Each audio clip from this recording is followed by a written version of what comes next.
Welcome to Podtendo, a Nintendo podcast, where they analyze, reminisce, and replay the glory of old Nintendo games.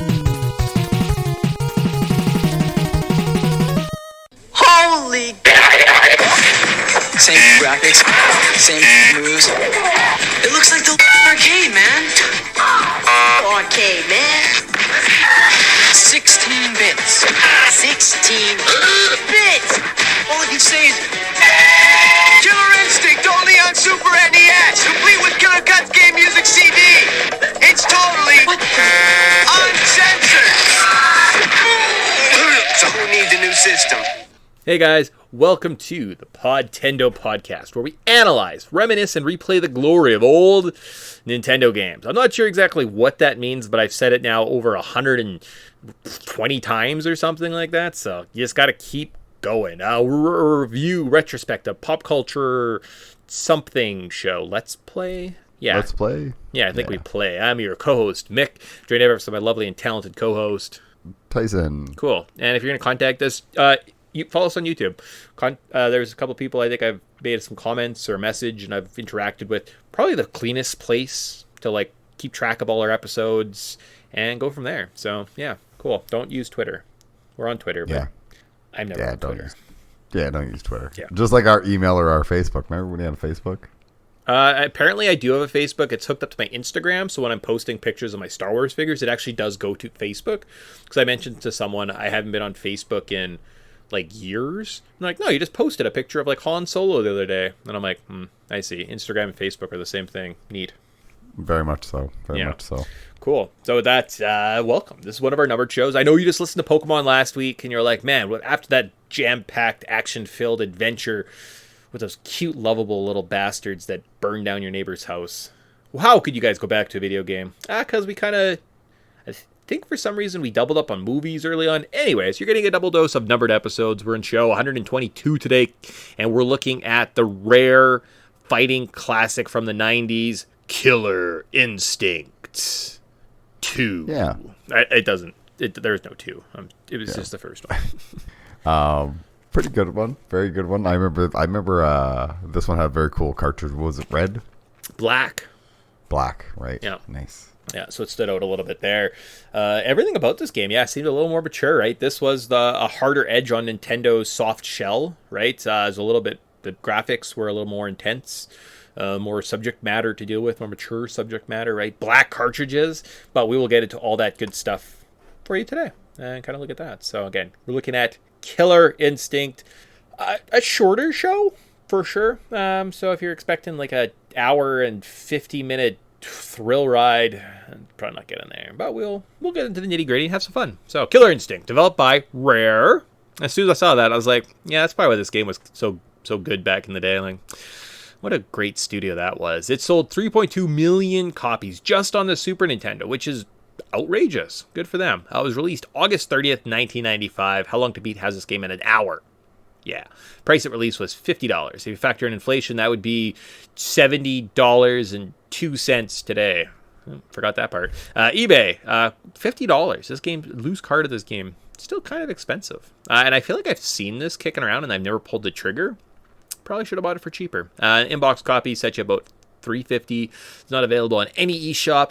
Where to play this bad boy, you have to find yourself a Super Nintendo and original cart. You can maybe find an old arcade cabinet.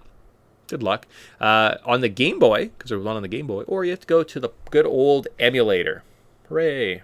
Yeah, I think it's also in the Rare collection. Oh, okay. Yeah, okay, cool. But that may be gold, so there may be slight differences. Yeah, this is the OG. I think there was gold, maybe a third one or something. I think maybe somewhere in the notes it says there wasn't a third one. Yeah, so with that, before we get into the game, though, we have to take a step back, catch our breath. We have to jump into our patented Wayback Machine, travel back to August 30th, 1995, and ask the age-old question, do we want to live there? Not only that, but did we find the single greatest time? Is this the contender for Mega Man X, the fabled time of Mega Man X that I bring up so often?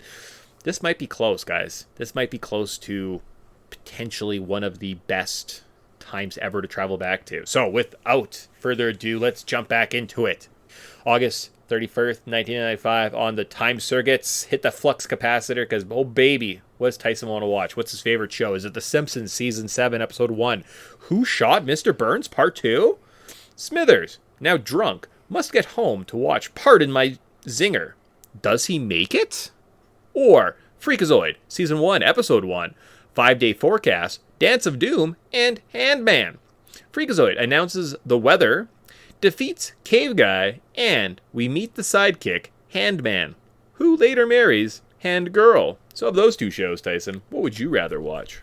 This is a very interesting selection. I seem to remember Freakazoid. It's like this weird, fuzzy memory, and I don't really know. I can't remember a single episode from it. Okay. But there is I think there's one episode where there's a haunted, a masked man that Candle Jack. her. If you say his name 3 times, he comes and captures you and makes you float around on a tether of rope. Yes. See, and that's a great episode. That's a great episode. I don't remember this one. You don't remember Handman? It was just his hand. And then he's like, and he met Hand Girl, and they pretend to kiss at some point. Okay. You might be selling me on Freakazoid, but I just want to give a quick shout out to The Simpsons. So this, I think I have to choose The Simpsons. Come on, I need to know what happened. Who did shoot Mr. Burns? They left me in the hanging all summer. Wait, All summer. Mr. Burns got shot? I thought Mr. Smithers just had to get home to watch Pardon My Zinger. No? That might be Not familiar enough with that episode to understand that pun I was going for. I was like, I wonder if Tyson will chuckle at this. All right. I remember that part, but Okay. All right. Well, good job, Simpsons. And Mr. Burns, yeah, this was probably the pinnacle of Simpsons. Who Shot Mr. Burns Part 1 and 2 is probably the apex of that show, right? I don't know if other shows have ever got to that, but yeah, again, literally that's all you could think about all summer was who did shoot Mr. Burns. So good job, The Simpsons.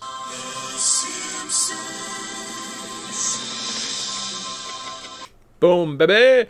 Other top TV shows you could be watching are Drew Carey, Sliders, Xena, Warrior Princess, Star Trek Voyager, and Mad TV. Boom, Wow, boom, and I Like Party. If you're like, psh, those are boring shows. I'm not even going to let Tyson talk. They're so boring. Top cartoons you could watch. You could see Dr. Katz, Little Bear, Sylvester and Tweety Mysteries. Yeah, you probably forgot that show existed, but it did. Pinky and the Brain started this year. You'd also see Ace Ventura, Earthworm Jim, and the Street Fighter cartoon. Holy moly. That's send me back. I love all this stuff. This is amazing. Right? I wasn't lying when I said this might be one of those top moments. So yeah. And seriously, Sylvester and Tweety Mysteries was an amazing show.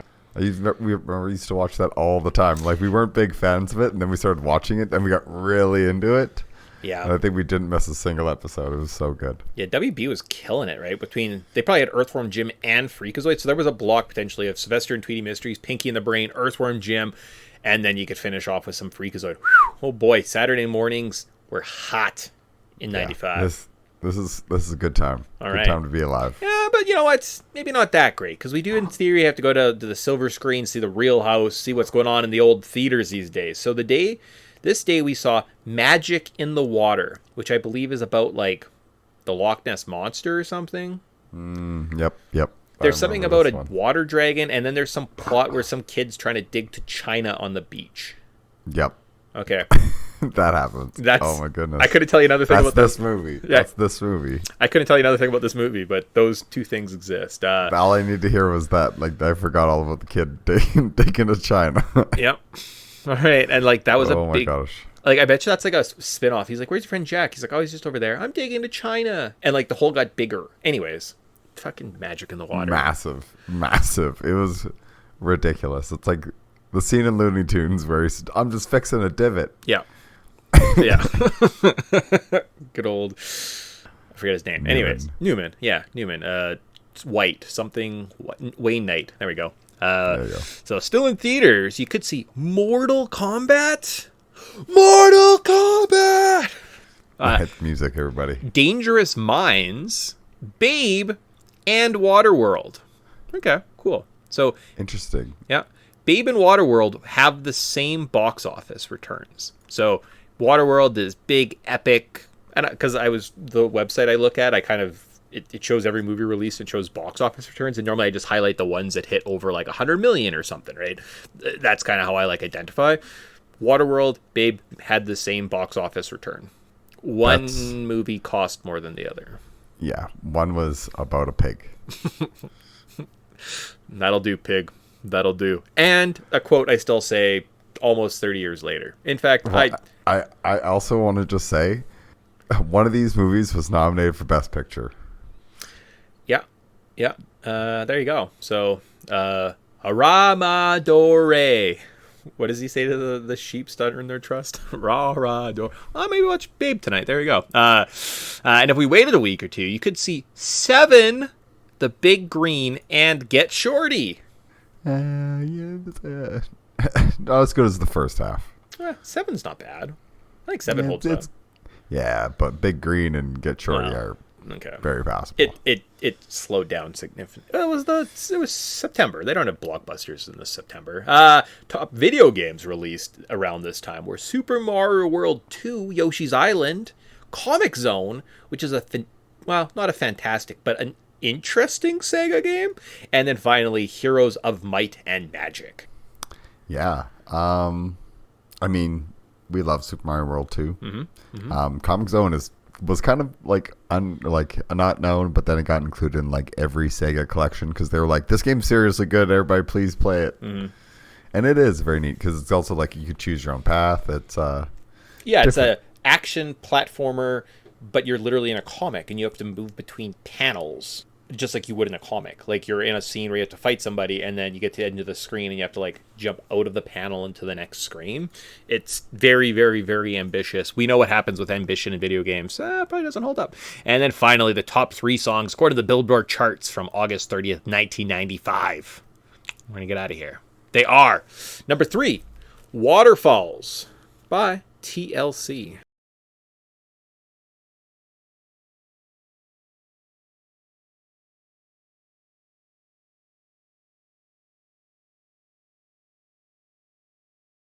Song I want to listen to iTunes. Don't give me this not playing Go Chasing Waterfalls. Yeah, that's the best part. That's the part where you hear when you said Waterfalls by TLC. It's the first part everybody's brain went to. So I don't know what that was, but it's close. Number 2 song was Kiss from a Rose by Seal.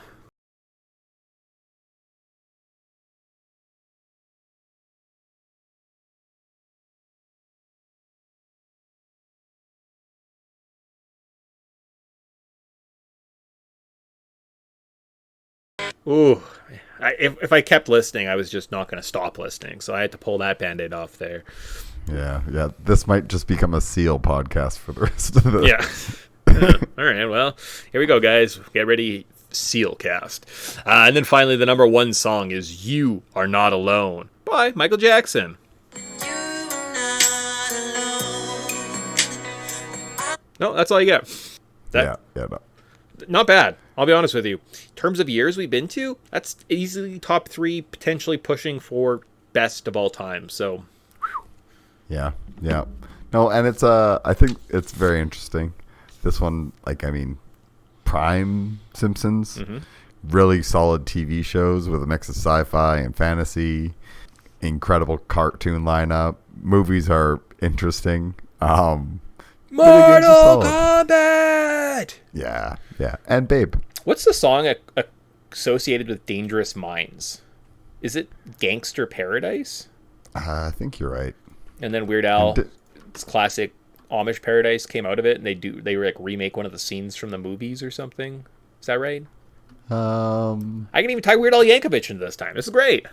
You know what? That's yes, it is. Nice. You're 100% correct. Booyah. Yep.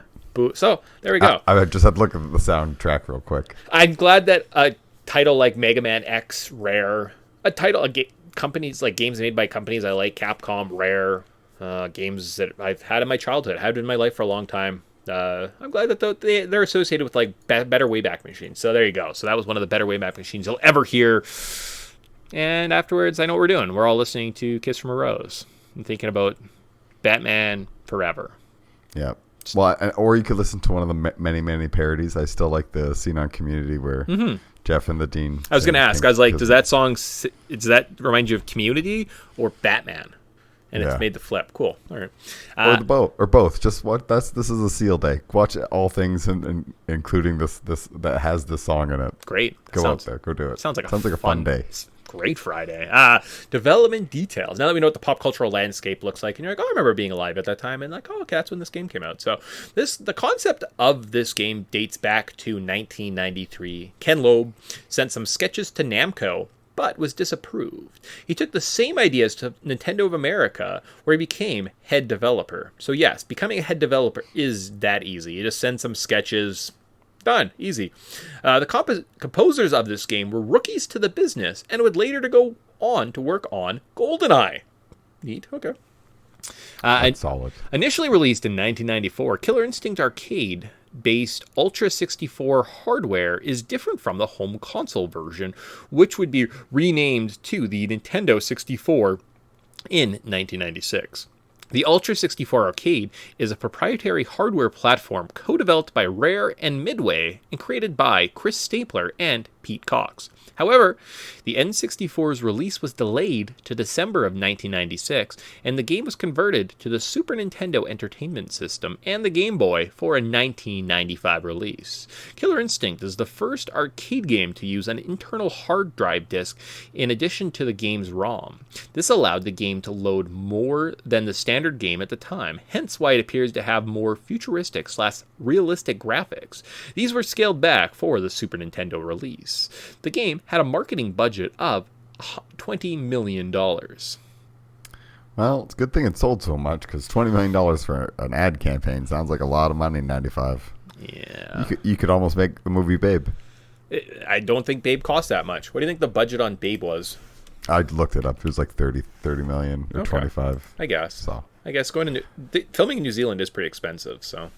Yeah. Wow. Do you think Pete Jackson was watching that pig and he's like, that could be a hobbit? It's like, this is essentially Lord of the Rings.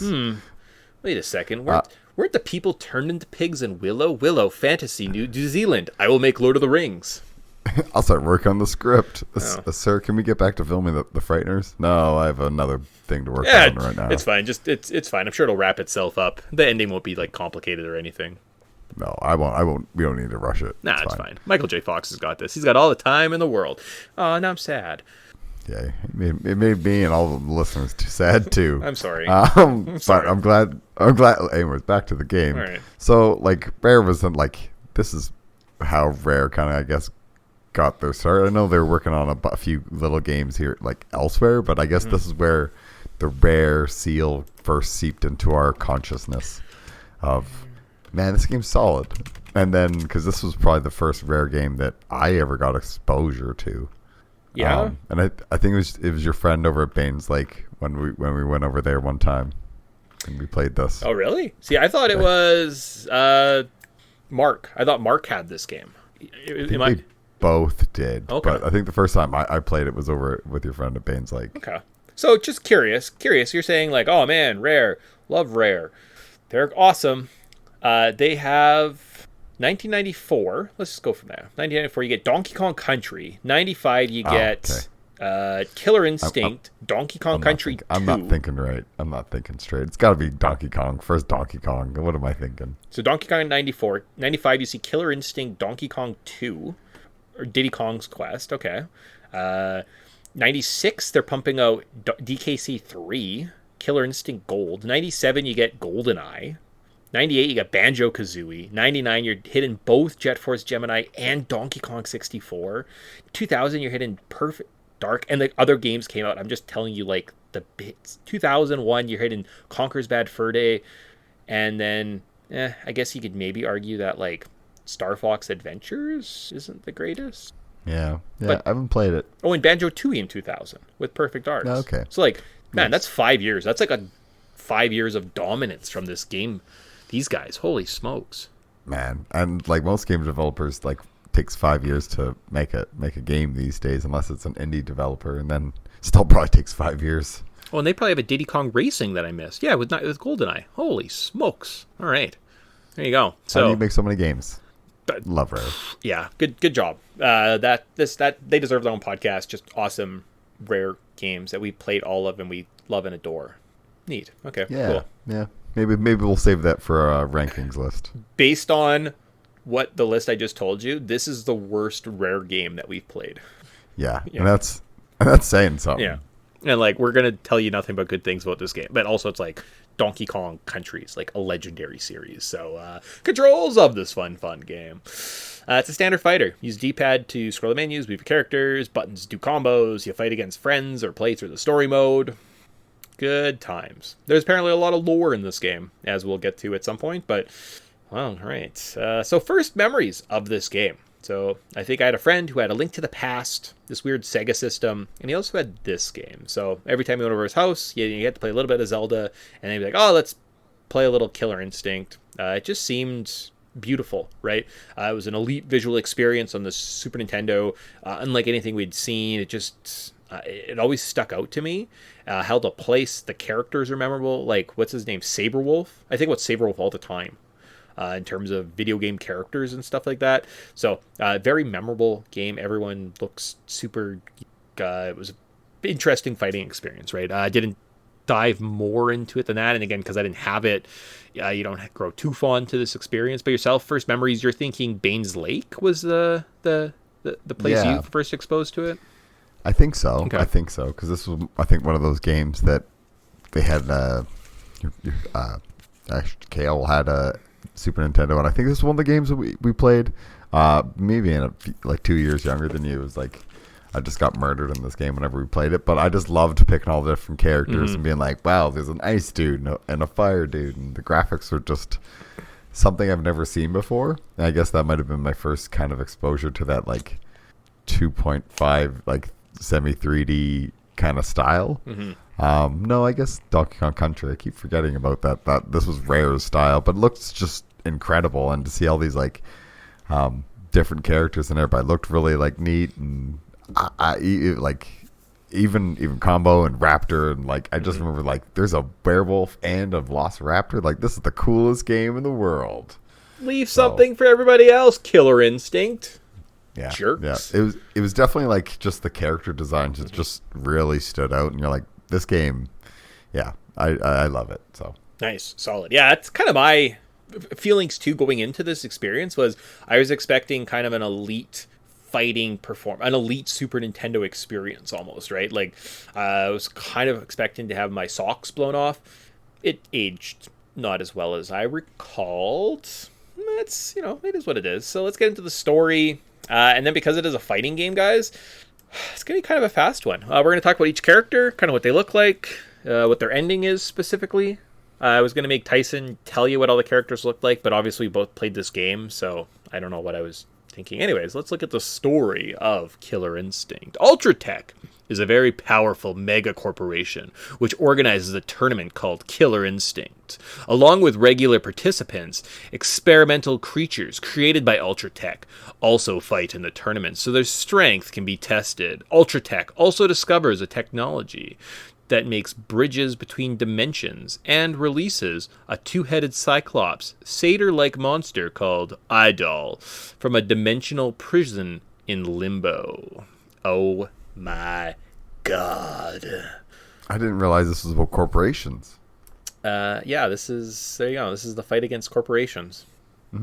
Hence the werewolves and velociraptors and skeletons. Makes sense. Yeah. I mean, it kind of made... I think I wrote these notes afterwards, and I was like, I guess. You probably needed a manual for this game. Like, you should have read through the manual and been like, oh, yeah, okay, that makes sense. Yeah, or Nintendo Power probably did a breakdown. Yeah. Oh, they probably had, like, a great spread. Oh. Yeah. Missed that stuff. That was stuff was almost, like, essential. That was supplemental to the game manual. I guess now games can have all that stuff included. But I kind of like when games are just like this. Like, very bare bones, very arcadey. You go in... You almost need to do research before you can, like, sit down with the game to have, like, a full experience. And I don't like being spoon-fed, so I like having to do a little bit of legwork. I kind of miss this style of gameplay, right? Yeah, and I love that it's just pretty, like, it's not vanilla, but it's pretty just straightforward. Like, you just hop into games, start doing combos, because that's what this game's all about, is going for crazy combos. Where a lot of other fighting games at this time were kind of like, do the specials and spam the specials. This was like, but what if we just comboed everybody? So juggling became a thing, and it was like pretty influential, I guess, in that sense. Maybe I don't really know the like fighting game history super in depth, but I just remember this game was always fascinating, and all the different characters, and everybody had kind of their own different play styles. Where like if you got this as a kid, you were super happy. Like, and to know that there's all this extra lore, that was just gravy on it. And to be honest, I've never even known probably half of the. I didn't know that story at all. Oh, you're going to be blown away when we start going through the characters then, and like what happens when they win. I don't know if you watched all the endings of this game, but no, just the one. Okay, so. Great, yeah. They get weird, so we'll go through that. So would you rather do all the endings and look at the characters, or look at a review first? Maybe the review. Yeah, then we'll save all the endings, because it's got endings. Yeah, no, perfect. I like that. So, favorite part. So we're going to do kind of just like a side quest cinema. So we got our 5 categories. So we're going to do our favorite part. For myself, I love the solo player experience in this game. They have kind of like a stock ladder to climb. You can have countless continues. It's just continueless, right? You just kind of keep attacking the ladder with different characters. It kind of allows more novice players like myself to just pick characters that are strong, like they each have weaknesses or strength against certain characters, so you can kind of just pick the characters that are strong against to get through the ladder, help defeat the game, rather than just having to do it one solo run. When you get a little more experience, no combos, know how the gameplay works a little better, you can kind of get through with 1 or 2 guys, right? But I kind of like how it's just quick and simple, and you die and you press start and you press over and you press select and you're back in, and there's no loading, and it's clean. It's a nice, clean experience, and I really appreciate that, especially now in the world of loading screens, right? And some games did that poorly. Like Symphony of the Night, when you die and you like blow apart, and then there's the screen melts, and it's like, what a sad night. And then you get back to the title screen, and you have to load a game, and then you have to load, and you're back at you know what I mean? Like, it's so prolonged that death is such like a consequence. You're scared of it. This one, you're not afraid. You just kind of go and have fun because it's so fast paced, and I love that. It's a really, really unique, fresh, clean experience, and I think that's why, if you're going to go back to a retro game, that's what it should be giving you, something you're not getting nowadays, and I think they do that well. So what is your favorite part of this game? Instead of having an actual conversation, and like, if do you want to reiterate anything I just said, or like have a conversation, or do you just want to talk? No, I mean, I kind of agree with everything. Just like the setup's super solid. I think that this game is very approachable, and playing it in a multiplayer experience was very fun as a kid. I think, because it was just like, you didn't mind losing, and that's what, in fighting games specifically, it's like, you just accept that you're gonna fail. And this game doesn't punish you for failure. It just is kind of just like almost shrugged off, and the game just like keeps going. There's no penalty. You don't feel, doesn't make you suffer through loading screens or any garbage. It's just like, no, just grab another one and hop back in there, keep playing, get back to the gameplay, and it just like tries to keep you in the gameplay, because that's my favorite part, is honestly just the combos and trying to work out like some of the actual special moves, and trying to do a combo into a special move, and just playing around and having fun with it. And there's so many different characters, and they all do different things, where I usually gravitate to one. I usually find somebody that looks cool and just stick with them. But in this game, I kind of was doing whose gameplay I like the best. Okay. As opposed to the way I usually do things. So it was fun. It was kind of just like, and it almost felt rewarding to experiment, not just be stuck in my ways. Interesting. Well, that's cool, because I come at it as an approach of, it's a fighting game. I don't like fighting games. I'll just grin and bear it. It's okay. You are a bit more of an experienced player of fighting games. Not only that, but a fan of fighting games, right? More so than myself. So coming into a different genre that's not familiar probably is a very unique experience for yourself. That's kind of neat. Yeah. Well, I mean, for me, this is not a game I go back to, but I've definitely revisited from time to time, just to play around with it. But it's nice to hear your experience, because knowing somebody who doesn't just innately love fighting games, a lot of my game collection and a lot of the games I buy every year are fighting games. And people are like, fighting games come out every year? And you're like, yeah, there's 1 or 2. we love them. We cherish them, even if they are kind of garbage. But so yeah. But I guess, what's your most notable aspect of this? Okay, so our next category is the most notable. So in terms of movies, you haven't played this game for a while. What's the one thing that stands out? Or like you watch a movie, and what's that one scene you could talk about from Waterworld? When they're under this. Okay, let's not do a Waterworld podcast. That's what the category is. For myself, it's the graphics. In my mind, they're top notch for the Super Nintendo. I recall it looking as good as many as the Donkey Kong Country games back in the day, which is funny that Rare also made those, so maybe they just knew what they were doing. And like in my mind, it's even better than N64. I remember looking at this and it was just so clean. I was like, "Whew, how do you beat this? How are video games ever going to look better than this game?" That memory might have been false. It did not hold up very well, and on a 60-inch high definition television, this game kind of looks like dog shit. Yeah, it definitely needs a little love in the graphics department. But like for the time, like the shading is incredible. The character models, great, awesome, cool. I'm sure on a smaller screen, yeah, but I know unfortunately I have advantage of them. I'm like, wait a second, this doesn't look good at all. I can see those. This is terrible. Yeah. These pixels are smearing. Yeah, for yourself, anything stand out, stay with you? Just the characters, character designs. It was that like Fulgore. Yeah. Or Glacius. Okay. Or Riptor. Okay. You say those names and you can just imagine all the names. Yeah, I guess. I guess Saberwolf. See, I always think about Saberwolf and a stupid green shirt. And I was like, what a gross green shirt. Glad it ripped on you. That's why you always have to try to play with the different color variations. That was half the fun. Oh, love that. And palette swaps? Hell yeah. Yeah, that I don't have to pay for. Love it. Ooh, baby. All right. Love the days before microtransactions. So, most notable aspects, we will get to Tice's. We'll talk about each characters. We'll give you a brief description on kind of what they look like.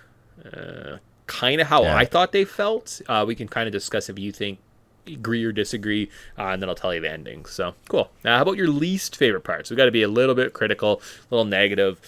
What is your least favorite part of this game? I guess it's one of those things where sometimes when you are just getting comboed, that learning curve of how to counter the combo is punishing because this game is built on combos. So when you get hit for 12 hits, it feels like 50. Yeah. And that sucks. But sometimes when you get off a 12-hit combo, that's where that sweet okay, here we go. Yeah, that I agree that the combo system and just how brutal the computer be with its combos in this game. Holy smokes. Riptor destroyed me. I was trying to I didn't complete this game because he blew through me. I lost at least 6 times and then I just couldn't do it, and I was looking up who's the best character to play against him, and he'd kill me. I couldn't even get him below his first health bar. It was just he's quick and he's got a ridiculous range. And he has a rolling attack and a jump move, and he just kept catching me in corners, and I just couldn't. And he has a small. He has a big hitbox, but his hitbox is behind him, so that it's not really a punishment because he's shorter than everybody else and has lots of downward movement. So he goes on under jet or overheads and stuff. It's fun. It's fun. He's a chip damage kind of guy. Yeah, up until that point, I don't know which part of the tower you can look. He might be the 5th character, and you're like, you didn't do very good in this game. But every person, I'd lose once, I'd come back, beat them. I'd lose once, come back and beat them. Oh, I won the first try. Okay, I'd lose once, lose a second time. Oh, I'd beat them on the 3rd time, and then Riptor was just impossible. And I was like, huh. Okay. Yeah. I got stuck on definitely hard stalled on Glacius, who's just before him. I think I get to Riptor, and he's just fast. I think I beat Glacius with Glacius because I found a move where you can kind of melt and then uppercut, and that was the only way I beat Glacius. So. Yep. Yeah. Well, you know what? Sometimes the simple combo will do all the wonders, and even if it is just a downward upward cut. Who cares if that AI is going to walk into it? Because I swear, on the harder difficulties, the AI just cheats, and it just knows what you're going to do as soon as you hit that button. So it can just react, and it has interesting. Let's say 6 frames to react. It just reacts on frame 1 to everything, and you're just sweet. So how do I beat you? And they're cheap tactics. Great. Or long combos. Well, So I guess it makes sense. As a child, I do remember once getting to Idol, maybe even beating the game. So I don't know if maybe we played on easy or something like that, and I was just playing on normal. It might be it. Or I just have less, again, because it looked kind of gross. As much fun as this game was, it would be fun to play with a person. When you're playing by yourself, it's just like, I just don't want to watch this anymore. So, and then finally, how about a criticism of this experience? I went with the praise and talk about spending. So, I just generally dislike fighting games. I'm not going to learn, like, I don't learn that many combos. I don't take the time to I don't have, like, the skill set to kind of play that. So I'm always going to have a worse time playing a fighting game. I didn't hate the hour that I spent with this game, to be honest. And I think my biggest criticism, I was thinking about this as I was watching Rocky, like I do once a week, to just kind of like center myself and remember Rocky made it. You can make it, buddy. And he was dumb. Is I don't like how fighting games, you don't really get a reaction. And I think that's my general criticism with just the fighting genre. So, for example, remember we played Fight Night, right? A couple years ago for our like Rock trophy. And you get actual feedback, right? So if you punch a guy, he kind of reacts to your hit, right? Like you hit him in the face, you're in a fight, that causes a sequence. And I find in fighting games, if I punch a guy in the face, they just kind of stand there and like don't react at all.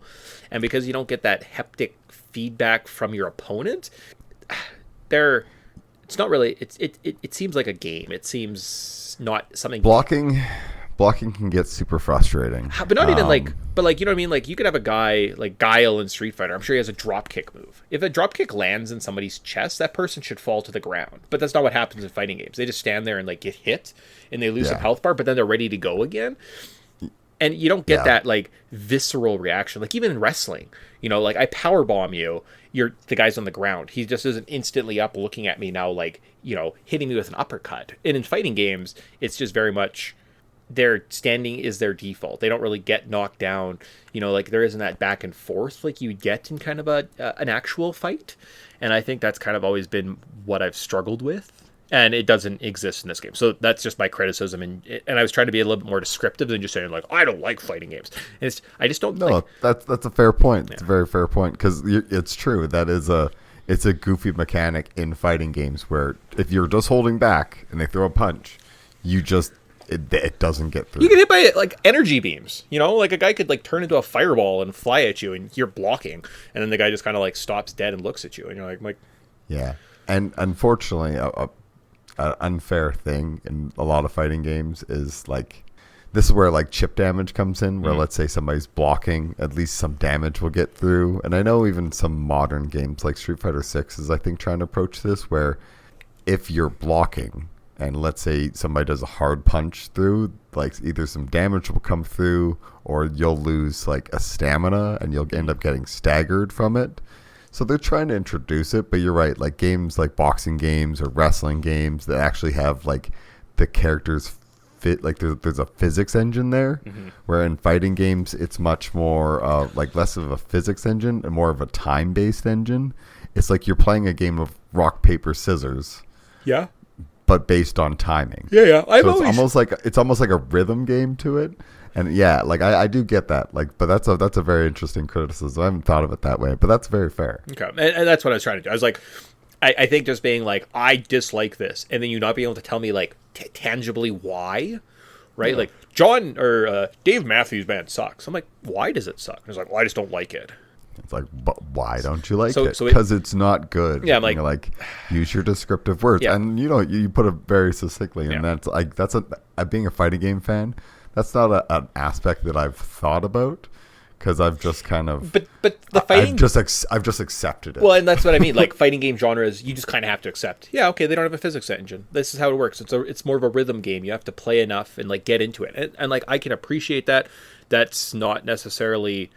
Like I want that little bit of haptic feedback, I think. So I think just the fighting genre is not for me, right? So it's there you go.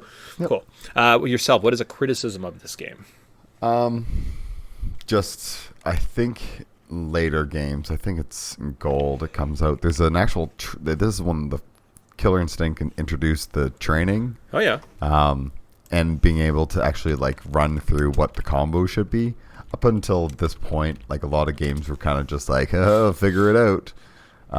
And that's, well, I think I spent a lot of time in that before I play even the story mode. I just spent a lot of time in training, just kind of getting a little bit familiar with like what motions I should be trying to spam out with people and what I should be like what each special kind of even looks like, so I can kind of like try to register that with my brain and like know that I should be doing this in this situation. So that's where I spend a lot of my time, and then I do like a little bit of the story mode. And I enjoy that stuff for whatever reason. But yeah, it's interesting. I don't know. I don't really have a real big.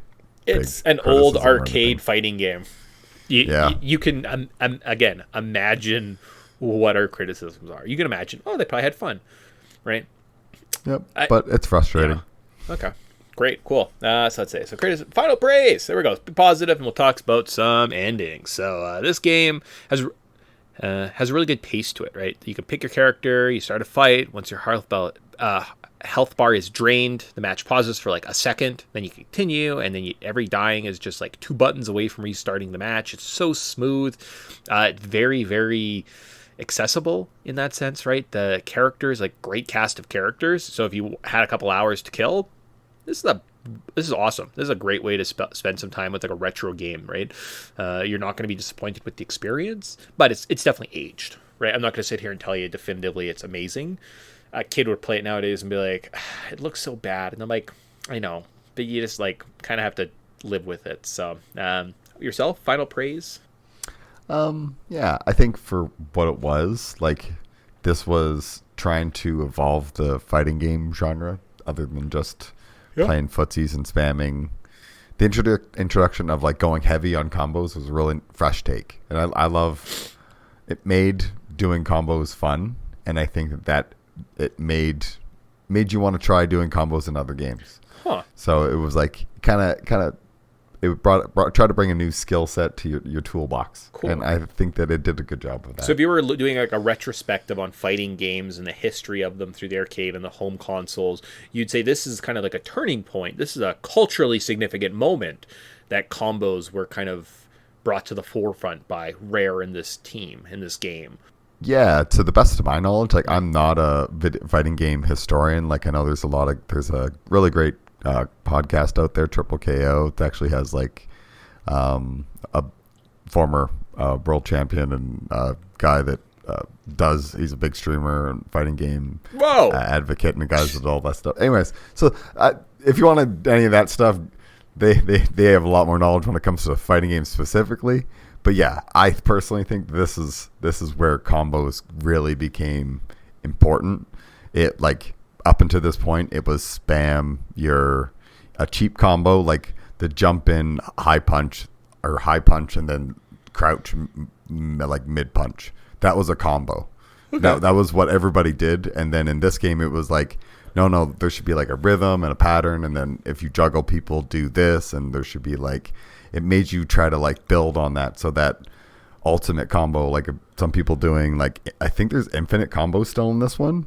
Okay, we haven't even touched on that, but this is like there's infinite combos. So if you are good enough and you can juggle somebody enough and get them in the right situation, you can just keep going for forever. Cool, neat, yeah, neat, awesome. Okay, so there you go. Yeah, and I don't know, just like roughly, I'm looking like what other fighting games we played, right? Because Mike Tyson's Punch Out is kind of a precursor to this, and then Street Fighter a little bit more, and then just like this added that extra, took away from the rhythm and the very gameplay, and now we have combos, right? So it's interesting to kind of watch how it like slowly builds, right? Neat. Okay, so now that you've heard about our favorite parts, we got to do everyone's favorite. Like we said, the roster on this game, top notch. So we're gonna start. I guess we're in alphabetical order. We're gonna end it with Black Orchid. Is the first. In my mind, she seemed kind of light, didn't deal a lot of damage, but was fast and had decent range. Is that how you describe Black Orchid? Yeah. And she has some of the easier, longer combos. Okay. Because she has like that split kick, and I think that you can use that to like chain between a few different combinations, which is very interesting. So okay. she's very, but yeah, low damage. Yeah. Okay, so, but when you do beat the game with her, she returns to her boss, a rival of Ultra. They get better. Okay. Ooh. Yeah. Okay, they get better. All right, so the second character is Chief Thunder. He seemed like he was a little bit more hard hitting, didn't move fast, or have very good range. Yeah, tons of damage though. Yeah, okay. And Like, his ending is he avenged his dead brother, who can now rest in peace. And as he walks away from his gravesite, you see Spinal come out of the grave and go back in. So his brother is Spinal? cool. Well, I guess that ties those two together. Yeah, cool. But So let's... but isn't Spinal like a pirate? Yeah, he's like a pirate. I don't know, he has a shield. So maybe he's not a pirate? Yeah, I just always thought his sword looked piratey. Yeah, it's Spinal Killer A Instinct. scimitar or something. Yeah, that's what it's called, Scimitar. Yeah, no, he's definitely more pirate than, like, Native American. All right, Anyways, Spinal. cool. He is, let's just... Neat. Yeah, we'll jump ahead to Spinal, because he ties in. So he's slow, bulky, low range, high damage output. Okay. Yep. And has a shield. Yep. But he's a fun skeleton. Like, I mean, who doesn't love this guy? He's adorable. Oh, his ending. He wins. He becomes an actor. You know what? I think that there's a spot for a talking skeleton pirate. Yeah, I was thinking, like, would Wolf of Wall Street be better if it was a talking skeleton? I think yes. 100%. All right. Man, I would watch anything redone with a talking skeleton for whatever reason. That just, I think this needs to happen, Hollywood. Make this a thing. He's looking at you, Bone Daddy. Onto... There's all those bone puns you could do. Come on, do it. Someone give the director of Babe $25 million and they can do it. I believe in them. I'm Boneman. All right. So then back to our alphabetical order. We're gonna go to Cinder. He's kind of a glass cannon. That's all I got. He was like a fire guy. Yeah. Okay. Yeah. Throw some fireballs. Yeah. Cool.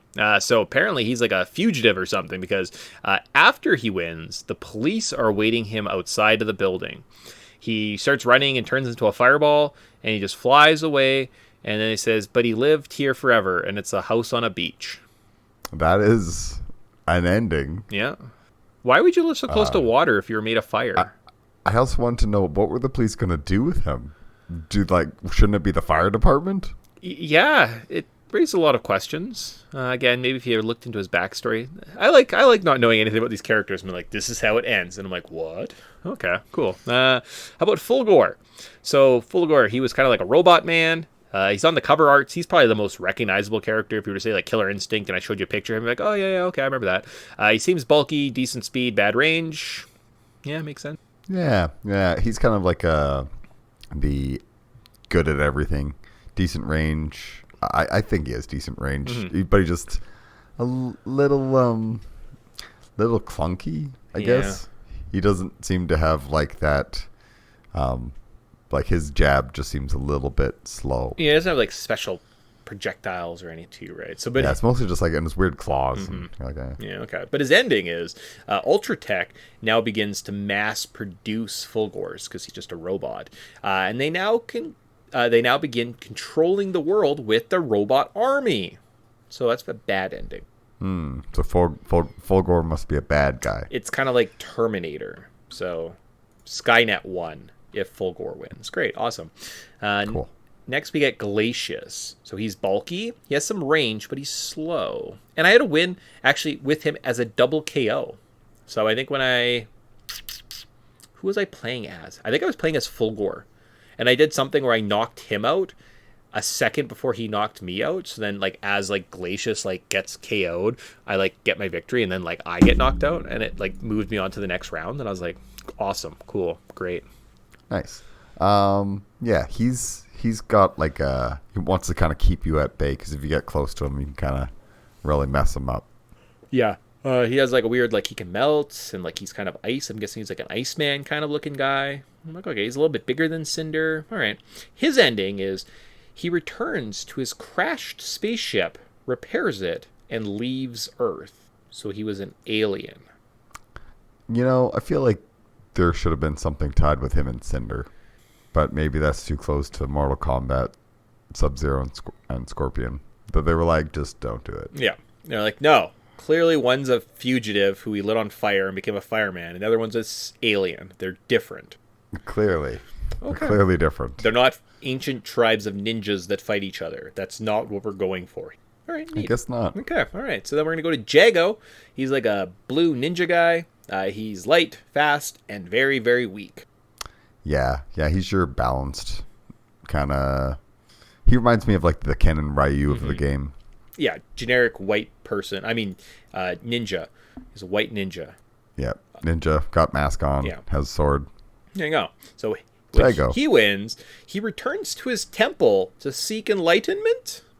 Okay, that's the most straightforward one so far. Yeah, that was like kind of, I guess, sort of normal. Okay. How about Riptor is the next one? So he's a Velociraptor. He's bulky, hard hitting, has range. Tore through my team. Go Riptor. You're the best, I guess. I suck. Well, he's like kind of fragile, but he's fast and does a crazy amount of damage. I guess the term's like what, like a rush down. Okay. Like he gets in there and really messes you up. But Okay. Yeah. Riptor.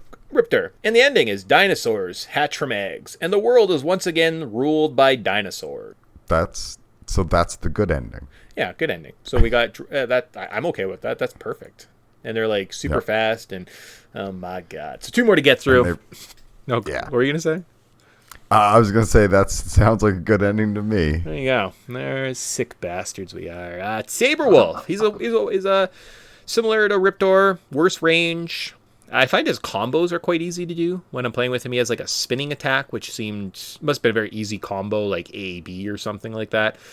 So he's not horrendous. Saberwolf? No, I think Saberwolf is probably the most approachable. Okay. Because he is like a Riptor, but a bit more bulky. And I don't think he might not have the same amount of range, but he's definitely like feels like just as fast. You're always ripping around Yeah. when you're doing damage with him. He doesn't feel like he's not holding you back. Yeah, that's right. Maybe he's like worse range, but when he's up close, he has like just good. I don't know, something like that. So his ending is he gets a cure for his werewolfism and returns to his normal life. Okay. Well, so that's the non-canon ending. So, what's the company? Ultratech? Ultratech has this man, turns him into a werewolf. He wins, and like, what do you want? And he's like, I want to be a man. And then they're just like, oh, I guess we'll never do that again. Even though they clearly created the best fighter in the world. And they have a serum and cure to turn people into these So they could have werewolves. an army of werewolves. Well, you might need it if Fulgor wins.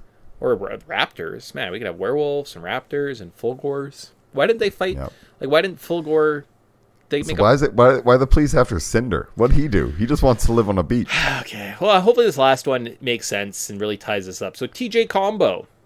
He seemed kind of bulky, fast, high damage, low range. He was like a boxer guy. Yep. Right. Yep. And he's you're getting close and just pummel people. Yeah. But I feel like I liked his combos because it feels like his combos make sense. Like it's all boxing based. So you're like, I get this. This makes sense. This was the character that I was like, I probably wouldn't pick TJ Combo just based on his shorts alone. Yeah. He does have some stupid shorts. He does. But he does. But his ending makes up for it because when he wins, he regains his fortune and fame. He can do anything. Makes sense. Yeah. Cool. All right. A bad ending again? Yeah, I guess. I like how like varied. Like if you win this tournament, it could be like the world is ruled by dinosaurs, or just TJ Combo is in like the next Fast and the Furious movie. Yeah. No matter what happens, something bad's going on. Yeah, like we're literally living Jurassic World, or we're just watching the Creed 3 with TJ Combo. Or the worst, I guess, like, or best case, we have a talking pirate skeleton in, like, imagine him in Pirates of the Caribbean instead of Johnny Depp. He's like taking over in The Mandalorian the next season. He's just Baby Yoda. It's just spinal everywhere. Come on, Bone like, Daddy! like, there's going to be so many bone jokes. It's going to be... Could be a good time. All right. You know what? That's the world I want to live in with should've- Spinal as an actor. Yeah. takes a lot of backbone to make jokes like that. So let's applaud Tyson. Hey. I'm just ribbing you. It's fine. Well done. Well done. Oh. I suck at puns. Why are you chuckling? Did you hit your funny bone? Oh. All right. Okay. All right. It's starting to fall off. Yeah. I was like, there's got to be some bone jokes we can think of.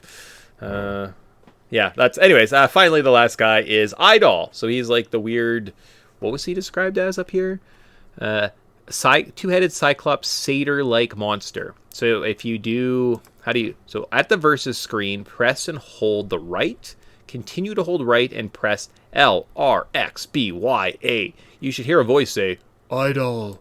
And when you win the game, you find out that Billy's mom, comes along and she says, I found my son. They mutated you. Now I'm here. I love you. And he goes, Idol. And he kills his mom. Oh.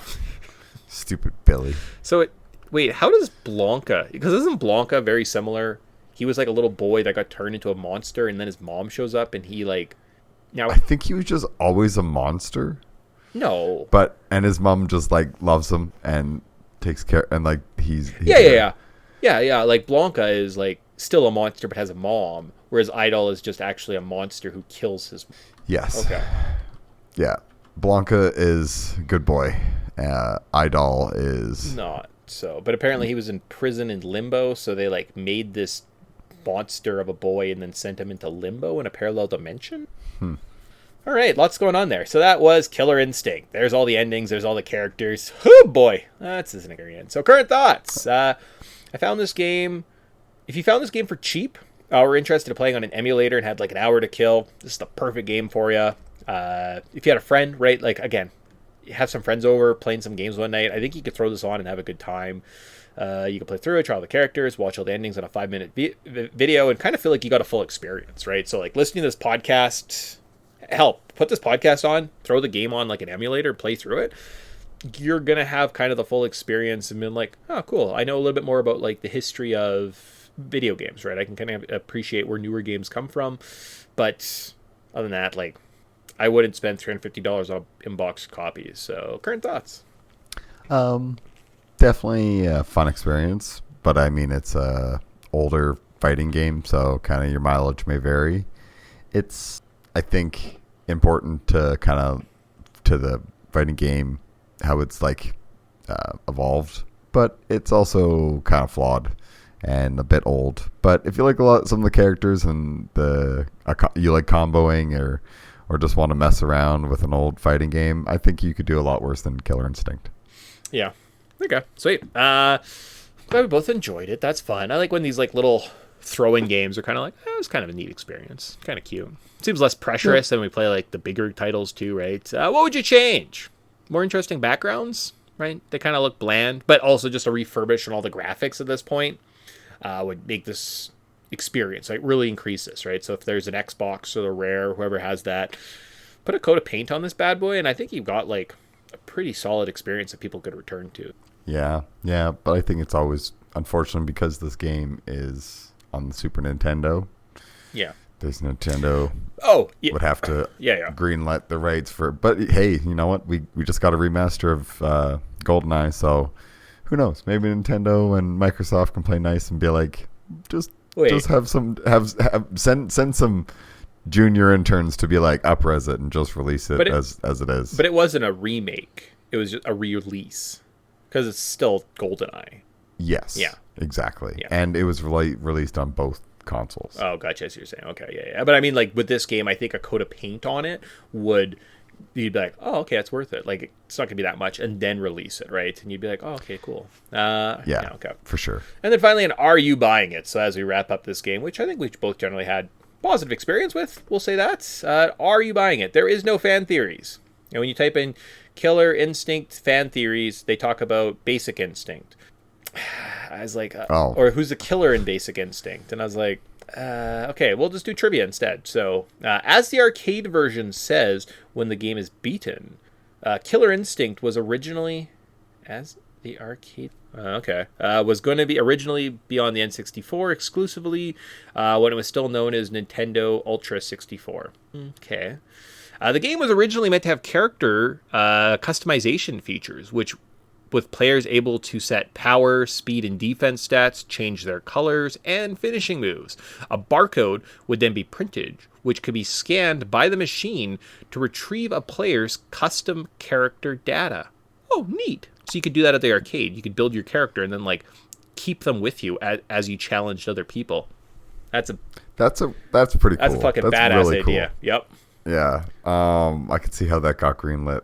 That's a really neat idea. Like nowadays it would just be like, hey, scan this QR code or whatever. But it'd be like, wow, that's so cool that they were like, here's a barcode with all your characters' idea where you can, if you want to play as like, let's say Orchid that has like crazy amounts of speed and super high like attack and like basically no defense, you could do these things. That's like almost a precursor to what they were doing with like the original amiibos in Smash for the Wii U, right? Where you could kind of like customize your character, right? And you could like genius idea. So they could have brought something like that, like little figures instead of a QR code, right? Like a little scan. Interesting. Cool. Yep. That's what I needed, like a physical thing to put that on, and it could have been a winning idea. Okay, so in the original pitch, Orchid was going to be a blonde acrobat named Wanda. The wizard would also have included a wizard named Midas and a bonus boss, the thunder god Tremor. Okay, neat. I always like more characters. Yeah. Well, Riptor's design was basically set when they were called Toxin. Okay.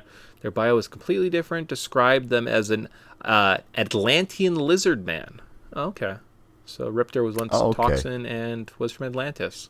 Yep, and it was a lizard man, not just a velociraptor. Of course. And then finally, Funky Flight's theme from Donkey Kong was originally composed from Killer Instinct. I don't think that would have fit this game. No. Funky Flight is from Donkey Kong. No ifs, ands, or buts about it because... Yeah. Man, when I hear that song, I think Donkey Kong. Yeah, of course you do.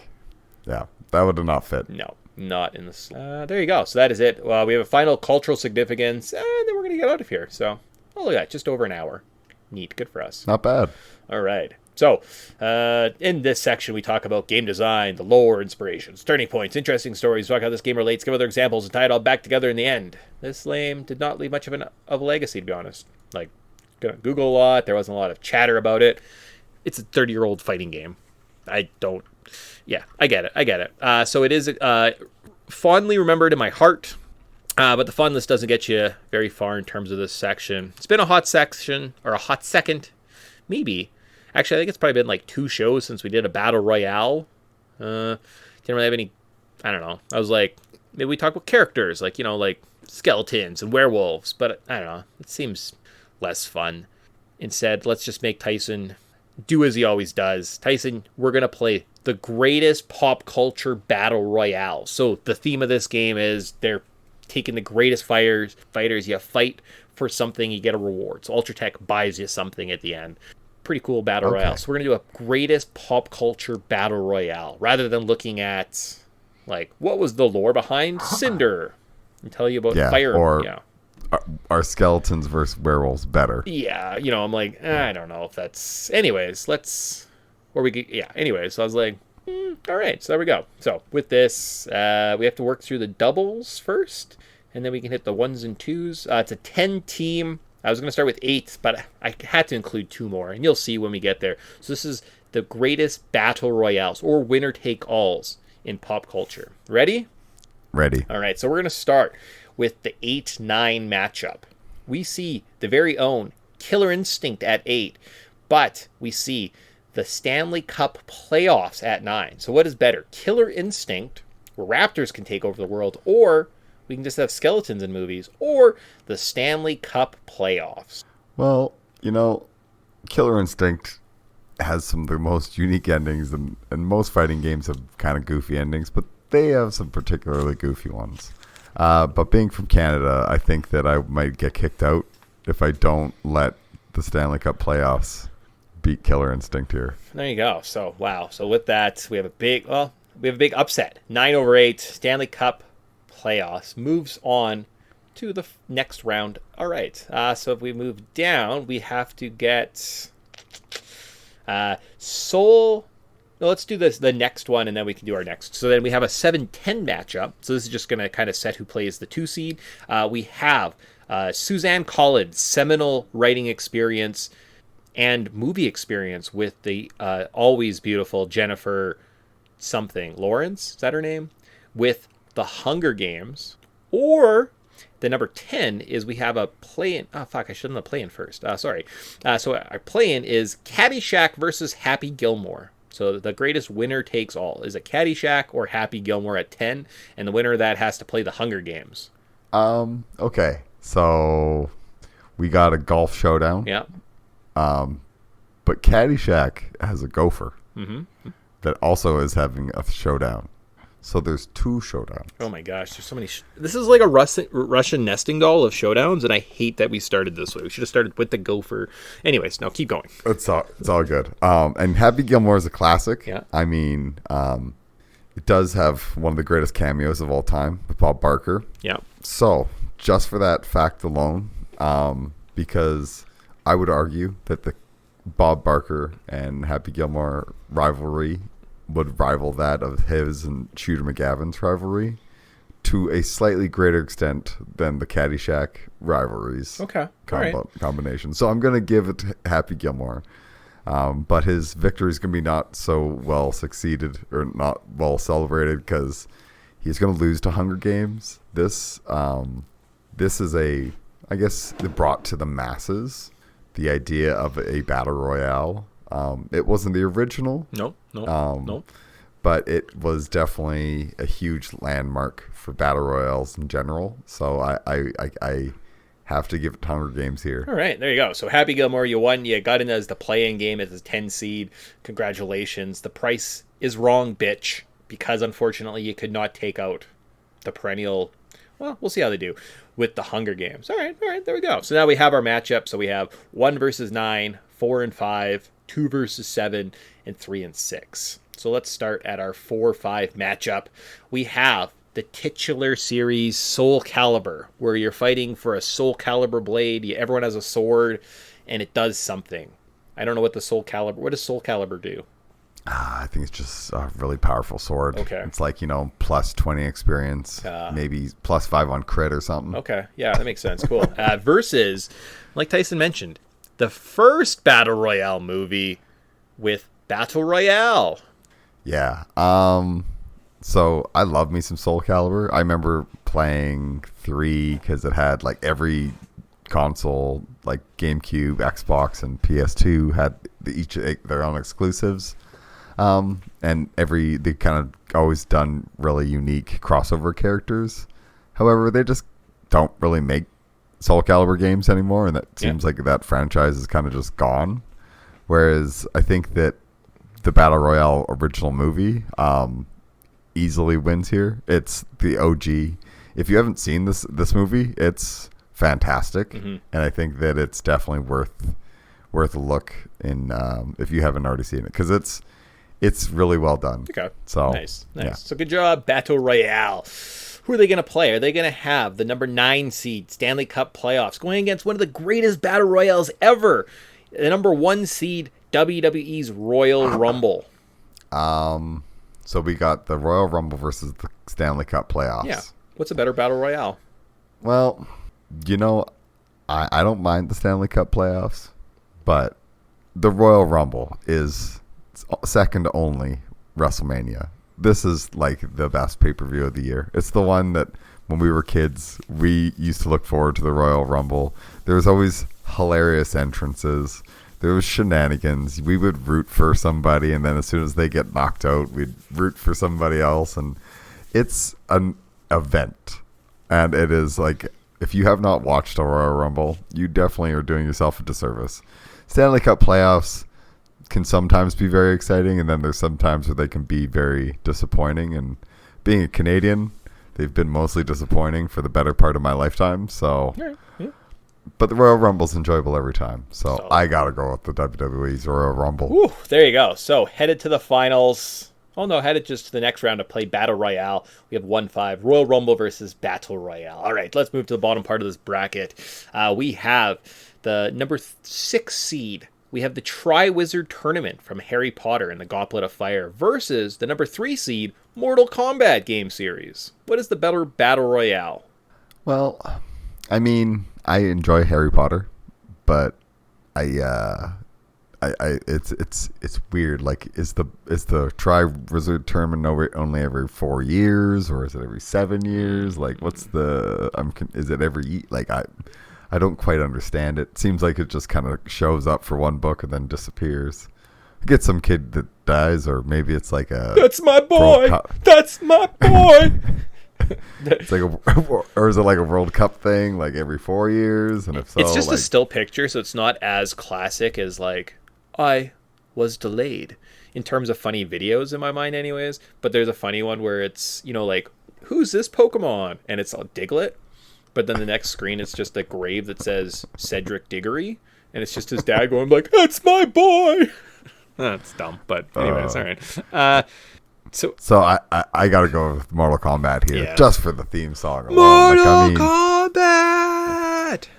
Yeah, You know, every time somebody says it, Yeah. that rings out in your head. cool, awesome. All right, so congratulations. Let's see who they have to play in the next round when we see the 7 seed Hunger Games going up against the number 2 Street Fighter franchise.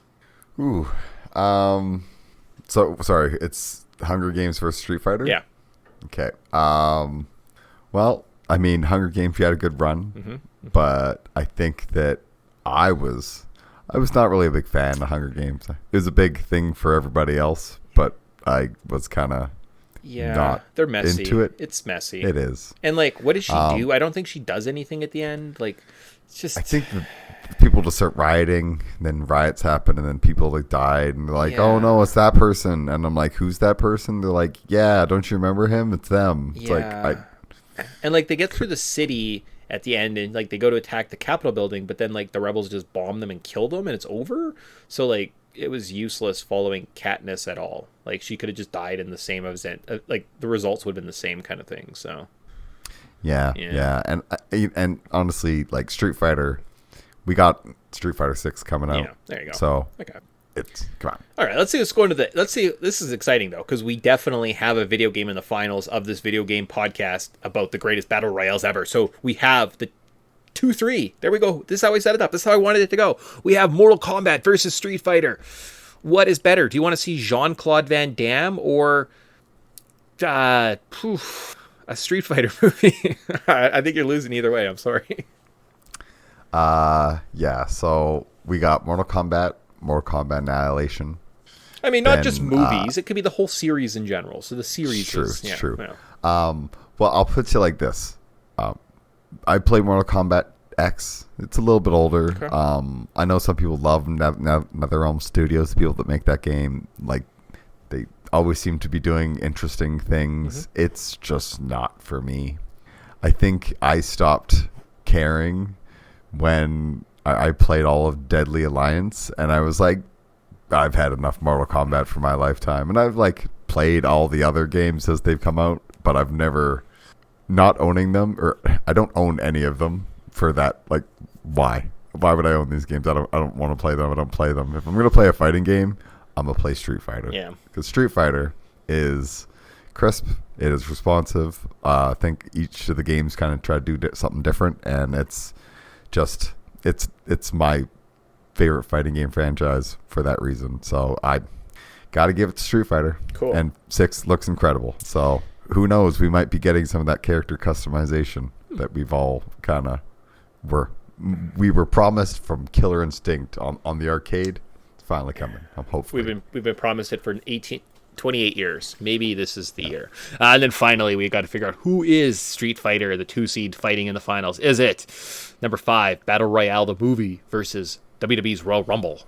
You know, this is tough. I mean, I want to root for Battle Royale the movie, but once you've kind of seen it once, and it's interesting, but I don't think it's the most amazing movie of all time. It kind of has that same people dying for dying's sake, and I don't care. Yeah. I'm not emotionally invested into a lot of these people, and I think that that's kind of the problem with the battle royale sometimes genre is I'm just not invested in the people and the characters. But you know what does an amazing job of getting me invested in the characters and the drama and making me root for Santino Morello? Like, there's just so many amazing things with it. I have to go with WWE Royal Rumble here. It's the definitive one, man. It's so good. It's you kind of sometimes root for the guy who's just hanging around in the corner and you don't know what he's going to get up to, and then he gets up and gets knocked out. And you're like, what was the point of him laying there for 20 minutes? And I agree. Royal Rumble is one of those things. If you follow wrestling or not, you can jump into it. You're going to see 30 to 40 colorful characters come in, do obscene things that defy physics. And you think, those poor men, that man just jumped 20 feet out of the ring, landed on the cement floor. That's a shame. So I'm glad that we... But that's leaving your body like on the field to play, man. There you go. So the greatest battle royale / winner take all. It comes down to the two machismos. Is it WWE's Royal Rumble, where winning it you get a chance at the championship at WrestleMania, or Street Fighter? By winning it, I don't know exactly what the plot of Street Fighter is. I'm sure it's something about world domination, of course. So Street Fighter, Royal Rumble. Who you got? Yeah, well, I think you kind of hit the nail on the head there. Street Fighter is a hell of a tournament, but then you get to the ending and you're like, wait, what the hell was I doing this whole time? And Street Fighter has always had some fun endings. Kens are usually like, hey, I'm rich and I'm going back to my beautiful family and driving off in my car. Cool. Ryu's usually like, I'm going to go back to training and meditating. So it's like, yeah, it's kind of interesting that there's multiple endings and you can enjoy that. But Street Fighter is more about the journey rather than the destination. Whereas Royal Rumble it's the doorway to WrestleMania. Mm-hmm. Yeah. It's the keys to the kingdom.